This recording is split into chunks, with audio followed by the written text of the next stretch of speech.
सावधान माताएं एवं बहनों, अगर आप सावन सोमवार का व्रत रखने जा रही हैं तो यह वीडियो आपके लिए बेहद महत्वपूर्ण है, क्योंकि शास्त्रों और धार्मिक मान्यताओं के अनुसार कुछ ऐसी परिस्थितियां होती हैं जिनमें सावन सोमवार का व्रत नहीं रखना चाहिए। कई लोग बिना जानकारी के व्रत तो रख लेते हैं, लेकिन उनसे ऐसी गलतियां हो जाती हैं जो व्रत के पुण्य को नष्ट कर देती हैं। भगवान शिव तो भोलेनाथ हैं, वे अपने भक्तों का केवल भाव देखते हैं, लेकिन नियमों की अवहेलना करना उचित नहीं माना गया है। दोस्तों, सावन का महीना भगवान शिव को अत्यंत प्रिय है। इस पवित्र महीने में रखा गया एक सोमवार का व्रत भी भक्त के जीवन में सुख, शांति और मनोकामनाओं की पूर्ति का कारण बन सकता है।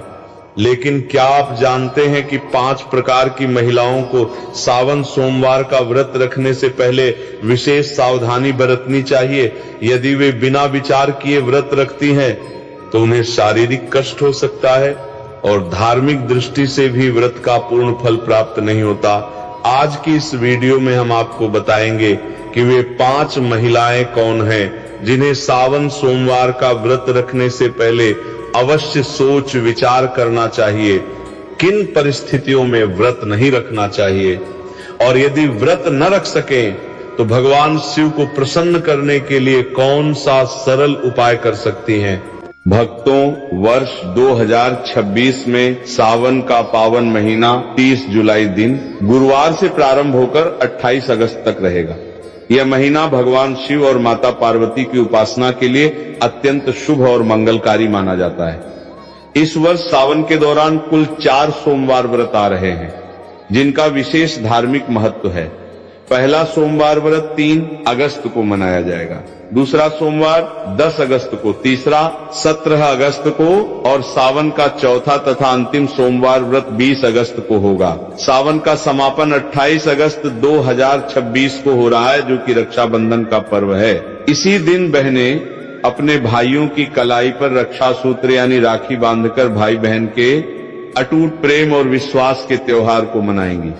सावन का पहला दिन यानी 30 जुलाई भगवान श्री हरि विष्णु की कृपा प्राप्ति के लिए भी बहुत दुर्लभ और शुभ संयोग लेकर आ रहा है। पौराणिक मान्यताओं के अनुसार सावन के पूरे महीने में शिव भक्त शिवलिंग पर जल और बेलपत्र अर्पित करके सुख, समृद्धि, सौभाग्य और दीर्घायु का आशीर्वाद प्राप्त करते हैं। यह समय सुहागिन महिलाओं के लिए अखंड सौभाग्य के नियमों का पालन करने और गौरी व्रत के माध्यम से पति की उन्नति की कामना करने के लिए सबसे बेहतर माना गया है। अतः 30 जुलाई से शुरू होने वाले इस पवित्र माह में श्रद्धा, नियम और पूर्ण सात्विकता के साथ महादेव की शरण में जाकर कोई भी भक्त अपनी हर मनोकामना पूरी कर सकता है। सावन का महीना कोई साधारण महीना नहीं है, यह ब्रह्मांड के रचयिता, पालनकर्ता और संहारक साक्षात देवों के देव महादेव का काल है। हमारे हिंदू पंचांग के अनुसार जब भगवान विष्णु आषाढ़ मास की देवशयनी एकादशी को 4 महीनों के लिए योग निद्रा में चले जाते हैं और पाताल लोक की ओर प्रस्थान करते हैं, तब पूरी सृष्टि पर एक पल के लिए अंधकार छाने लगता है। उस समय ब्रह्मांड को विनाश से बचाने के लिए महादेव स्वयं इस सृष्टि का पूरा कार्यभार अपने हाथों में लेते हैं। इस साल सावन की शुरुआत एक बेहद अद्भुत, दुर्लभ और तांत्रिक संयोग के साथ हो रही है।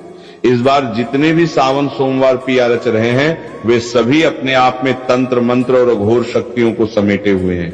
शास्त्रों में लिखा है कि सावन के सोमवार का व्रत रखने से इंसान के 7 जन्मों के संचित पाप भस्म हो जाते हैं।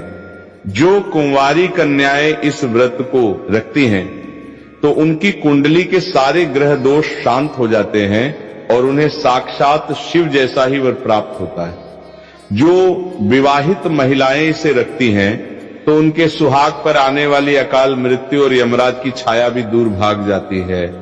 लेकिन याद रखिए, सावन सोमवार की पूजा जितनी सरल और मनमोहक दिखती है, इसके अदृश्य नियम उतने ही करे खतरनाक और भयानक है। यदि कोई व्यक्ति बिना नियमों को जाने केवल समाज को दिखाने के लिए या अहंकार में यह व्रत रखता है तो उसे पुण्य की जगह महादेव के तीसरे नेत्र के क्रोध का सामना करना PRH सकता है। शिवलिंग पर जल चढ़ाने का वह भयानक सच जो कोई नहीं बताता। जब हम सावन के महीने में शिव मंदिर जाते हैं तो हमारी आदत होती है कि हम जल का लौटा लेकर सीधे शिवलिंग की तरफ द्वार पड़ते हैं, लेकिन यहीं पर लोग अपने जीवन की सबसे बड़ी आत्मघाती और विनाशकारी गलती कर बैठते हैं। बहुत से लोग मंदिर के अंदर बने नल, कुएं या शिवालय के प्रांगण में लगे हुए वाटर फिल्टर से ही जल भर लेते हैं और उसे शिवजी पर चढ़ा देते हैं। शास्त्रों के अनुसार यह घोर अपराध और वर्जित कर्म माना गया है, जिसे पराया जल या चोरी का जल कहा जाता है। मंदिर का जल केवल वहां के पंडित, पुजारी या उस प्रांगण में रहने वाले सेवादारों के लिए होता है, क्योंकि वह मंदिर परिसर ही उस पुजारी का घर होता है।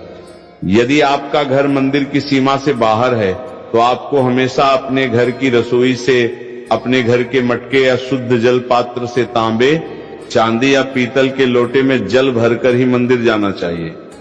इसके पीछे का सबसे बड़ा आध्यात्मिक और वैज्ञानिक रहस्य यह है कि जब आप अपने घर से जल लेकर पैदल या किसी माध्यम से शिव मंदिर की ओर निकलते हैं तो रास्ते भर आपके घर की नकारात्मक ऊर्जा, आपके परिवार की बलाएं, पितरों का कष्ट और आपके शरीर की बीमारियां उस जल के भीतर समाने लगती हैं। वह जल आपके सारे कष्टों को अपने भीतर सोख लेता है। जब आप उस जल को शिवलिंग पर अर्पित करते हैं तो महादेव आपके उन कष्टों को स्वीकार करके उन्हें अपने गले के विष की तरह भस्म कर देते हैं।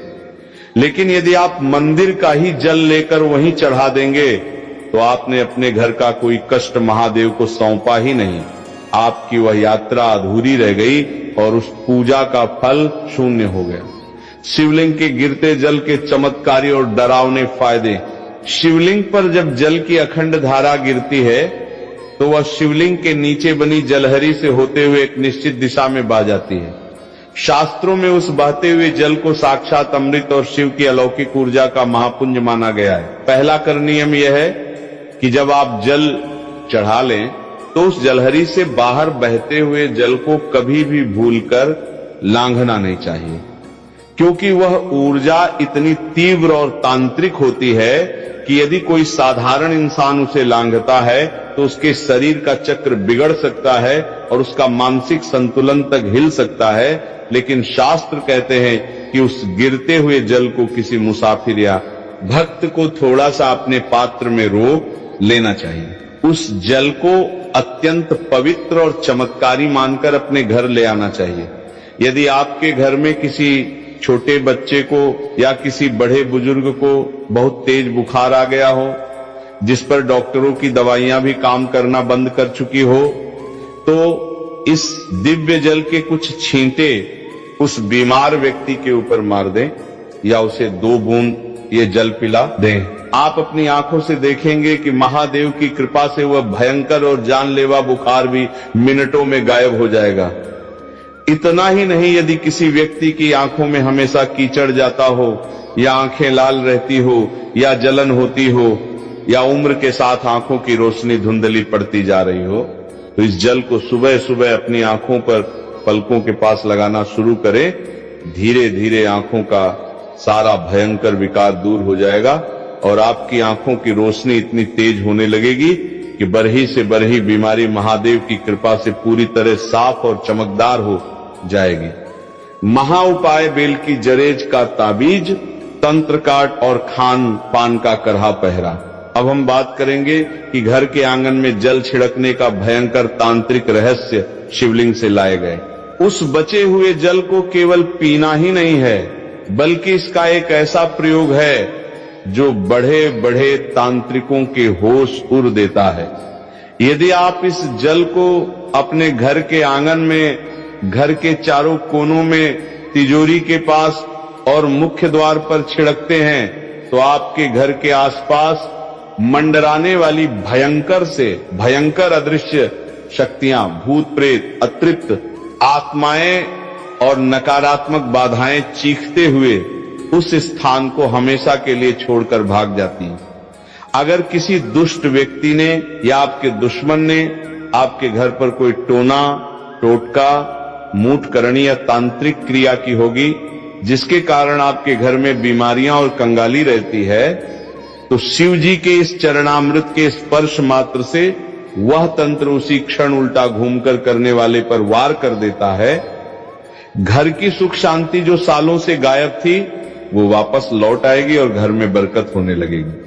लेकिन एक डरावनी चेतावनी याद रहे कि इस जल को कभी भी पैर नहीं लगना चाहिए और ना ही इसे किसी गंदे या अशुद्ध स्थान पर रखना चाहिए और ना ही इसे बाथरूम के आसपास ले जाना चाहिए, अन्यथा इसके परिणाम बहुत ही भयानक और विनाशकारी हो सकते हैं। जल और दूध में क्या मिलाकर चढ़ाएं और धतूरे का गुप्त गणित भोलेनाथ को प्रसन्न करने के लिए केवल सादा जल ही काफी है, क्योंकि भोले बाबा आशुतोष हैं। लेकिन यदि आप अपने जीवन की किसी विशेष और बहुत पुरानी और अधूरी मनोकामना को पूरा करना चाहते हैं, तो जल में कुछ विशेष गुप्त वस्तुएं मिलाना अनिवार्य है।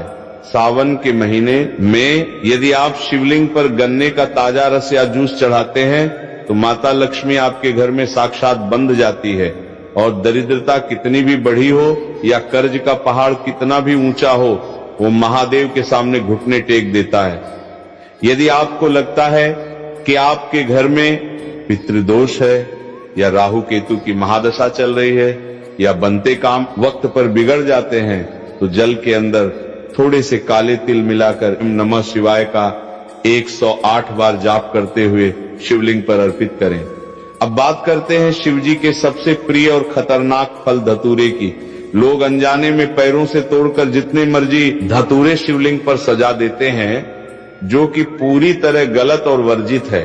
शास्त्रों के अनुसार शिवलिंग पर धतूरा को हमेशा विषम संख्या में ही चढ़ाना चाहिए, जैसे कि केवल 1, 3 या 5 धतूरा असल में इंसान के भीतर छिपे काम, क्रोध, लोभ, मोह और अहंकार का प्रतीक है। जब आप विषम संख्या में धतूरा चढ़ाते हैं, तो आप अपनी इन मानसिक बुराइयों और जहर को महादेव के चरणों में सौंप रहे होते हैं। इसके साथ ही सावन में पंचामृत का भोग लगाना चाहिए, जिसमें शुद्ध गाय का कच्चा दूध, गाढ़ा दही, घर का निकाला हुआ घी, शुद्ध शहद और मिश्री की शक्कर शामिल हो। यह सभी सामग्री शिवजी को तृप्त करती है। लेकिन याद रखें कि पंचामृत में कभी भी बाजार की डिब्बा बंद या मिलावटी चीजों का इस्तेमाल भूलकर भी ना करें। सावन के महीने में व्रत रखने वाले भक्तों को एक ऐसी गुप्त बात का ध्यान रखना चाहिए जो अक्सर लोग अनदेखा कर देते हैं और बाद में पछताते हैं। यदि आपने सावन सोमवार का व्रत रखा है या पूरे सावन के नियम का पालन कर रहे हैं, तो आपको भूलकर भी दूध का सेवन नहीं करना चाहिए। इसके 2 बहुत बड़े और ठोस कारण हैं। पहला कारण पूरी तरह धार्मिक है। सावन के महीने में दूध पूरी तरह से भगवान शिव को समर्पित होता है, क्योंकि समुद्र मंथन के समय निकले विष के कारण उनके कंठ में जो भयंकर जलन हो रही थी, उसे शांत करने के लिए सभी देवताओं ने उन पर दूध और जल चढ़ाया था। जो चीज सीधे भगवान को अर्पित की जा रही हो, उसे व्रतधारी स्वयं ग्रहण नहीं कर सकता। इसे उच्चिष्ट या दोष माना जाता है। दूसरा कारण वैज्ञानिक और डरावना है। सावन में चारों तरफ भारी वर्षा होती है, जिससे जमीन पर अजीबोगरीब की माकोरे, फंगस और जहरीली घास उग आती है। जब गाय और भैंस इस घास को चरती हैं, तो वो विषैला तत्व उनके दूध में भी आ जाता है। सावन के दिनों में इंसान की जठराग्नि यानी पाचन शक्ति बहुत कमजोर होती है। इसीलिए इस समय दूध पीना साक्षात पेट की भयंकर बीमारियों और विष को न्योता देना है। यह दूध केवल छोटे बच्चों, असहाय बुजुर्गों या भयंकर रूप से बीमार लोगों को ही दिया जाना चाहिए, क्योंकि उनके जीवन की रक्षा के लिए शास्त्रों में विशेष छूट है। एक स्वस्थ व्रतधारी अगर सावन में दूध पीता है, तो उसका व्रत तत्काल प्रभाव से दूषित और खंडित हो जाता है। व्रत के दौरान लोग फलाहार के नाम पर पूरियां, पकौड़ियां, पराठे या हलवा भरे चाव से खाते हैं और सोचते हैं कि उन्होंने बहुत पवित्र भोजन किया है। लेकिन क्या आपको पता है कि बाजार में मिलने वाले कुत्तू के आटे में एक ऐसा डरावना रहस्य छिपा है जो आपके व्रत को पूरी तरह नष्ट करके आपको नर्क का भागी बना सकता है। कुत्तू का आटा काफी समय पहले पीसकर बोरियों में बंद करके रखा जाता है, जिसके कारण नमी पाकर उसके भीतर बहुत ही बारीक, सूक्ष्म और छोटे छोटे कीड़े मकोड़े पैदा हो जाते हैं, जिन्हें बिना गौर किए नग्न आंखों से देखना नामुमकिन सा होता है। यदि आप बाजार से पैकेट या खुला आटा लाकर बिना उसे अच्छी तरह जांचे और बिना बहुत बारीक छलनी से छाने सीधे तेल में तलकर इस्तेमाल कर लेते हैं तो अन्न जाने में आप उन सैकड़ों जीवित जीवों और कीड़ों को भी पकाकर खा जाते हैं। शास्त्रों में साफ साफ लिखा है कि व्रत के दौरान यदि आपके पेट में एक भी कीड़ा या जीव चला गया तो वह मांस भक्षण यानी मांस खाने के बराबर माना जाएगा, जैसे ही आपने अनजाने में भी उस मांस रूपी की को खाया तो आपका व्रत उसी क्षण पूरी तरह टूट गया और आपको व्रत के पुण्य की जगह जीव हत्या का भयंकर पाप लग गया और आपका मानस पूरी तरह अपवित्र हो गया। इसलिए जब भी कुत्तू के आटे का प्रयोग करें, लेकिन उसे पहले धूप में सुखाएं और बारीक छलनी से 3 बार छानें और पूरी तरह आश्वस्त होने के बाद ही खाएं। व्रत में नमक के नाम पर केवल और केवल शुद्ध सेंधा नमक का ही प्रयोग होना चाहिए। साधारण समुद्री नमक का एक दाना भी व्रत को नष्ट कर देता है। बेल के पैरे की झड़ का ताबीज और अदृश्य शक्तियों का परछाई नाश। सावन के महीने में बेलपत्र का महत्व तो बच्चा बच्चा जानता है, लेकिन बेल के पैर की जरज में जो तांत्रिक, सुरक्षात्मक और अलौकिक शक्तियां होती हैं उसके बारे में कोई नहीं बात करता। सावन के किसी भी सोमवार को सुबह सूर्योदय से पहले उठकर स्नान करके बेल के प्राचीन वृक्ष के पास जाएं, वहां धूप दीप जलाकर प्रार्थना करें और उसकी जड़ का एक छोटा सा टुकड़ा कुल्हाड़ ही या लोहे से नहीं बल्कि लकड़ी या हाथ से प्यार से तोड़कर ले आए। उस टुकड़े को गंगा जल और गाय के कच्चे दूध से धोकर पहले शिवलिंग पर स्पर्श कराएं और फिर उसे महादेव का प्रसाद मानकर वापस ले लें। इसके बाद उस चको चांदी, तांबे या पीतल के किसी ताबीज के अंदर भरकर काले या लाल धागे की मदद से अपने गले में या दाहिनी बाजू पर बांध लें।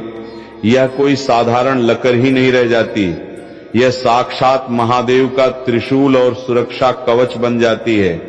इस ताबीज को पहनने के बाद दुनिया का कोई भी ओझा तांत्रिक, कोई भी बुरी नजर, मूठ, भूत, प्रेत, डाकिनी, शाकिनी या हवा में घूमने वाली नकारात्मक शक्ति आपके आसपास भी नहीं भटक सकती।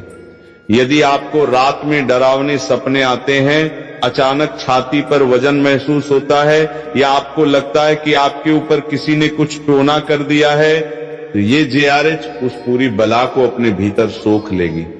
इसे पहनने के बाद आपका रुका हुआ कारोबार, आपकी नौकरी और आपका जीवन बहुत तेजी से सफलता की ऊंचाइयों की ओर बढ़ने लगेगा।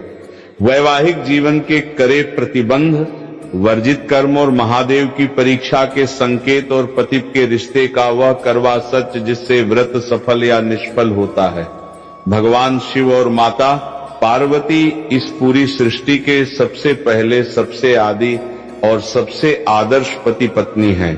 इसीलिए सावन के व्रत में पति के आपसी व्यवहार और मानसिक पवित्रता का बहुत गहरा और सीधा संबंध होता है।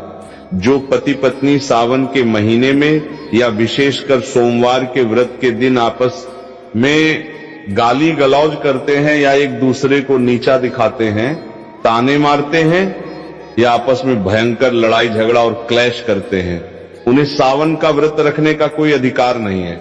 यदि ऐसी अशांत स्थिति में आप भूखे रहकर व्रत रखते भी हैं तो महादेव आपके उस व्रत को कभी स्वीकार नहीं करते।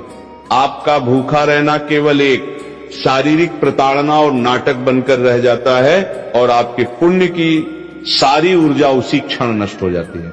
शास्त्रों के अनुसार देवी देवता हमेशा पति के प्रेमपूर्ण जोड़े की सामूहिक सकारात्मक और ऊर्जा से ही प्रसन्न होते हैं। यदि आपका पति आपसे प्यार से बात करके या आपकी सहमति से आपको खुश रखकर किसी काम के सिलसिले में नौकरी पर या विदेश गया है, तो पत्नी घर पर रहकर पूरी निष्ठा से व्रत रख सकती है।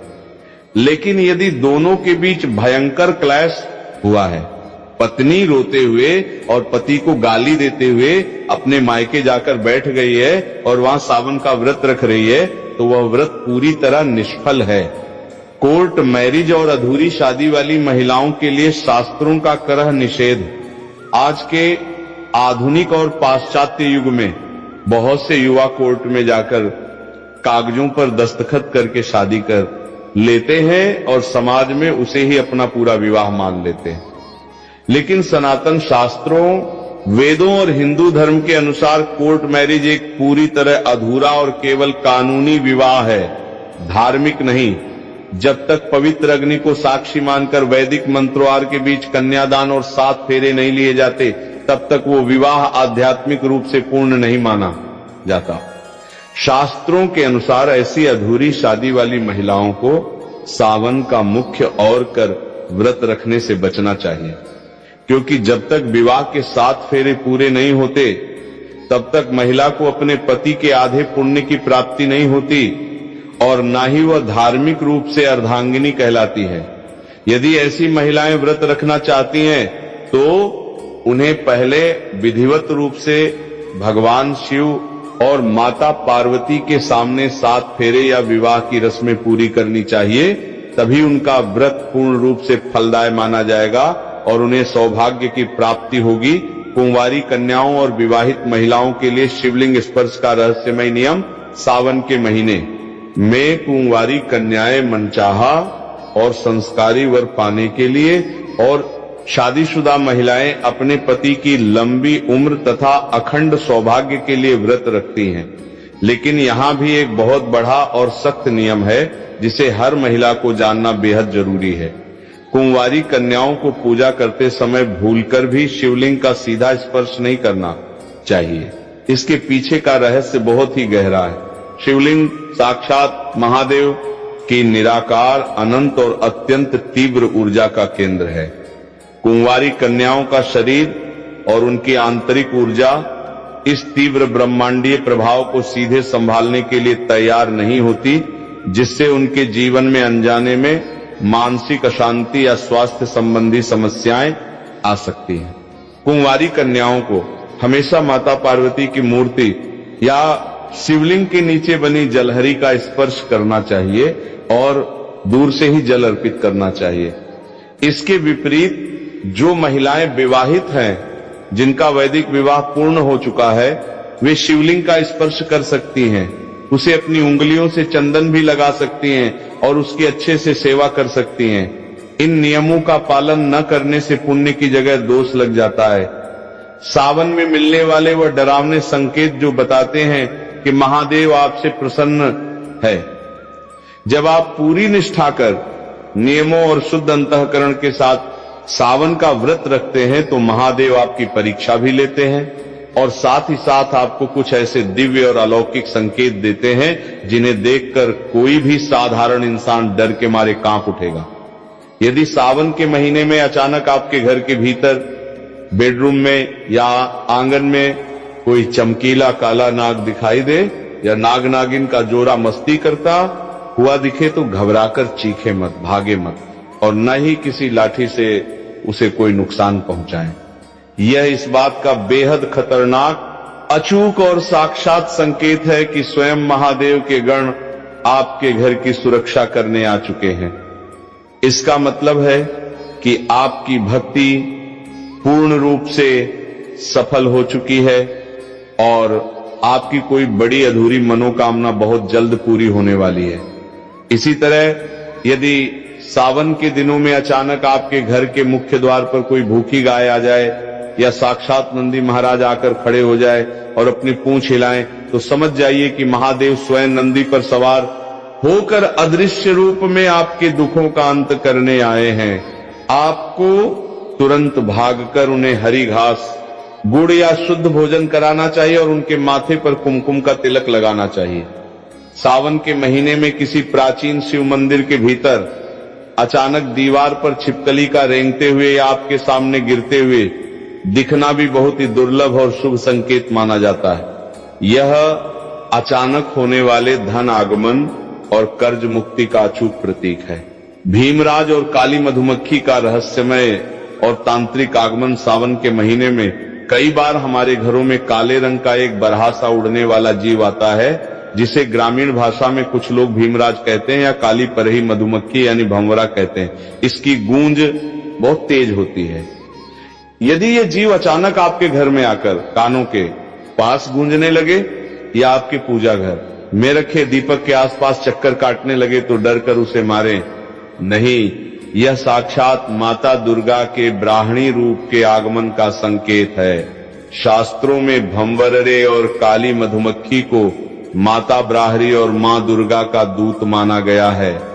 इसका घर में आना इस बात का अकाट्य प्रमाण है कि आपके घर पर जो भी भयंकर तंत्र मंत्र मूठ नजर दोष या अलावला मंडरा रही थी, उसे माता दुर्गा के दूतों ने स्वयं भस्म कर दिया है और अब आपके घर में सुख समृद्धि वैभव और असीम शांति का वास होने वाला है।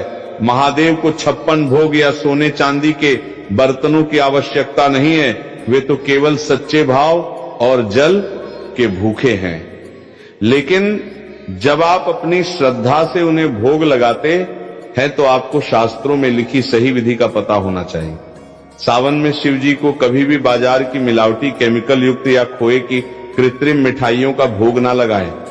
यदि आप बर्फी का भोग लगाना चाहते हैं तो वह घर पर शुद्ध दूध से बनी खोए की होनी चाहिए और भूलकर भी उसमें चांदी का वर्क नहीं लगा होना चाहिए, क्योंकि चांदी का वर्क बनाने की प्रक्रिया में कई बार अशुद्ध और वर्जित चीजों का प्रयोग होता है जो महादेव को क्रोधित संगीत कर सकता है। शिव जी को दही का भोग लगाना अत्यंत शुभ माना गया है। खासकर सावन के तपते और उमस भरे मौसम में दही पूरी तरह से ताजा होना चाहिए। खट्टा खमीर उठा हुआ या बासी दही शिवलिंग पर चढ़ाने से घर में क्लेश और बीमारियां बढ़ती हैं। पंचामृत बनाते समय दूध, दही, घी, शहद और मिश्री को एक निश्चित पवित्र अनुपात में मिलाएं और उसे तांबे के बर्तन में कभी न रखें। तांबे के पात्र में दूध या दही रखने से रासायनिक प्रतिक्रिया होती है और वह पंचामृत जहर के समान एसिडिक हो जाता है, जिसे शिवलिंग पर चढ़ाना पाप है। पंचामृत के लिए हमेशा पीतल, चांदी, कांसे या मिट्टी के पवित्र पात्र का ही प्रयोग करें। समुद्र मंथन और हल्लाहल विष की वह पौराणिक कथा जिससे कांप उठी थी पूरी सृष्टि, सावन के इस पावन अलौकिक और डरावने एपिसोड के अंत में आइए सुनते हैं वह अमर पौराणिक कथा जिसे सुने या पढ़े बिना सावन का कोई भी व्रत, सोमवार की पूजा या उपवास कभी पूरी तरह फलदायी नहीं हो सकता। सतयुग के दौरान जब देवताओं और असुरों के बीच अमृत की चाह में ऐश्वर्य और अमृत प्राप्ति के लिए क्षीर सागर में समुद्र मंथन किया जा रहा था, तब मंदराचल पर्वत को मथानी और नागराज वासुकी को रस्सी बनाया गया था। एक तरफ देव थे और दूसरी तरफ दानव। मंथन की उस तीव्र और भयंकर प्रक्रिया से अचानक समुद्र के भीतर से एक गहरा, काला, खौफनाक और अत्यंत विनाशकारी धुआं निकलने लगा। ये कोई साधारण धुआं नहीं था, यह साक्षात हलाहल नाम का महावश था, जो ब्रह्मांड का सबसे खतरनाक जहर था। उस विष की गर्मी और जहरीली लपटें इतनी खतरनाक थी कि तीनों लोकों के प्राणी तरह तरह कर मरने लगे। देवताओं के मुकुट पिघलने लगे, वनस्पति सूखने लगी और असुरों का दम घुटने लगा और पूरी सृष्टि महाविनाश की कगार पर खड़ी थी। जब ब्रह्मा और विष्णु जी के पास भी इसका कोई रास्ता नहीं बचा तो सभी देवता और आशी मुनि चीखते चिल्लाते हुए कैलाश पर्वत की ओर भागे और महादेव के